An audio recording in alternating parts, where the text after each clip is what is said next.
कितने anti nationalist को मार के आए हो पापा?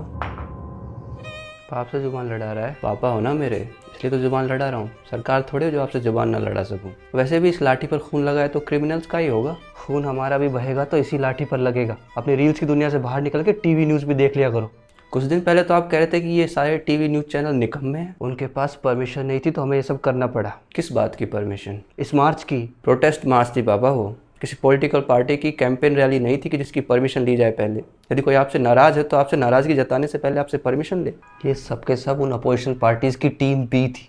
सारे नेता लोग इन बच्चों को भड़काते, बरगलाते और फिर पिसने के लिए छोड़ जाते हैं। आप यदि ऐसा समझते हैं फिर भी आपने, हमें ऊपर से ऑर्डर्स मिले थे। ऑर्डर्स डंडे बरसाने के थे, पर वो डंडे कितनी तेज बरसाए जाएंगे वो आपके हाथ में था पापा। ये आजकल के बच्चे भेड़ चाल के चक्कर में सिर्फ ट्रेंड को फॉलो करते हैं। जब उन बच्चों को समझ में आएगा ना कि जो उन्हें भड़का रहा है वो उन्हें बचाने नहीं आएगा, तो अगली बार खुद किसी के बहकावे में नहीं आएंगे। और अगर यही बात वो आपके लिए सोचते हो कि आप बहक गए हो तो उनके सोचने से मैं हो जाऊंगा क्या?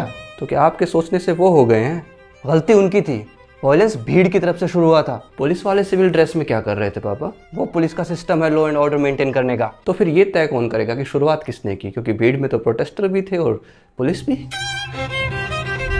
तो उनकी साइड ले रहा है जो लोग एंटी हिंदू जोक्स मार रहे थे। तो जिन्होंने जोक्स मारे उन्हें कितने डंडे मारे आपने? वे लोग वहाँ थे ही नहीं। पर कानून के हाथ तो बहुत लंबे होते हैं ना पापा।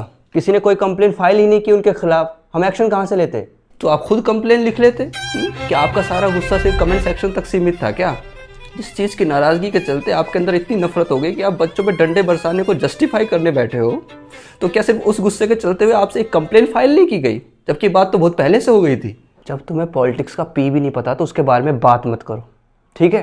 तुम्हें पता भी है ये जितनी भी पार्टियां धरने होते हैं उन सब की फंडिंग्स कहाँ से आती है? बात तो सही है आपकी, ये इन्वेस्टिगेट होना चाहिए यदि फंड आ रहा है तो कहाँ से आ रहा है। पर पापा 12 साल से जो पार्टी सत्ता में है उसको जो हम पैसे दे रहे हैं, जो वो फंड्स कहाँ जा रहे हैं, क्या उसकी इन्वेस्टिगेशन नहीं होनी चाहिए? उस पर कभी सवाल नहीं होना चाहिए? बेटा क्यों बहस कर रहा है? डर क्यों रहा है? बेटा किसी नेता का वीडियो देखा क्या डंडे खाने का? देख बेटा, जब तक ये लड़ाई जुबान की तब तक इन नेताओं की, और जैसे ही लड़ाई आमने सामने की तब जनता की और हमारी। पापा वो बच्चे सिर्फ अपने करियर के लिए आए थे। बेटा वे लोग लड़ रहे थे ताकि उन्हें रोजगार मिले, और हम लोग लड़ रहे थे ताकि हमारा रोजगार बचा रहे। हम भी खुश नहीं है ये सब करके, हम तो सिर्फ अपनी ड्यूटी कर रहे थे।